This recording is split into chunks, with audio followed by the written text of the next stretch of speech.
వృషభ రాశి కృత్తికా నక్షత్రంలో 1వ పాదం వరకు మేషం అని చెప్పుకున్నాం. ఇప్పుడు కృత్తిక 2, 3, 4, రోహిణి నక్షత్రం 1, 2, 3, 4 పాదాలు, మృగశిరార్థం మృగశిరలో 1, 2 పాదాల వరకు వృషభ రాశికి చెందినవారు. వృషభ రాశి వారికి ఈ సంవత్సరం ఆదాయం 5, వ్యయం 14, రాజపూజ్యం 5, అవమానం 4. వృషభ రాశి వారికి ఈ సంవత్సరం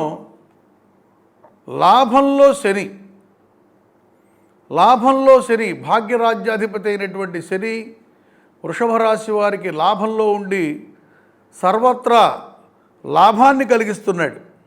వృత్తి వ్యాపారంలో కానీ వ్యక్తిగత జీవితంలో కానీ అన్ని విజయాలు నమోదు చేసుకుంటారు వృషభ రాశి వారు. ముందు చూపుతో పనులు సంపూర్ణంగా నెరవేరుతాయి. ఆరోగ్యం సాధారణంగా ఉంటుంది. దీర్ఘకాలిక లక్ష్యాలు పూర్తి చేస్తారు. అన్ని రంగాల్లో పురోగమనం కనిపిస్తుంది. వ్యాపారం కూడా సమన్వయంతో చేస్తారు. భాగస్వామ్య వ్యాపారం. శని వక్రించడం డిసెంబర్ ప్రారంభం నుంచి కొంత ఆర్థిక ప్రయోజనాల్లో క్షీణత్వం కనిపిస్తుంది. వృత్తిలో రాణింపు ఉంటుంది. న్యాయాధికారులకు ఉన్నతాధికారులకు మంచి గుర్తింపు లభిస్తుంది. అందరి నుంచి ప్రశంసలు వస్తాయి. ఇనుము, సిమెంటు, గృహ నిర్మాణ సంబంధ వ్యాపారులకు బాగా కలిసి వస్తుంది. న్యాయవాదులకు, చార్టెడ్ అకౌంటెంట్స్ కూడా ఈ సంవత్సరం బాగుంటుంది. షేర్లు బాగుంటాయి, పెట్టుబడులు బాగుంటాయి. రైతులకు అనుకూలంగా ఉంది. అయితే జూన్ 1వ తేదీ వరకు 2వ స్థానంలో గురువు మేలు చేసిన జూన్ 2 నుంచి కర్కాటకంలో ఉచ్చస్థానంలో 3వ స్థానానికి వస్తున్నాడు గురువు. ఈ 3వ స్థానంలో గురువు వలన తోబుట్టువులతో సంబంధాలు బాగుంటాయి.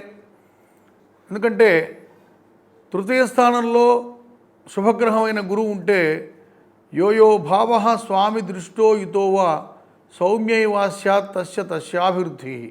కాబట్టి గతంలో సోదరులతో ఏదైనా ఇబ్బంది వచ్చినా అవన్నీ పరిష్కారమై చక్కగా తోబుట్టువులతో మంచి సంబంధాలు, అనుబంధాలు కొనసాగిస్తారు.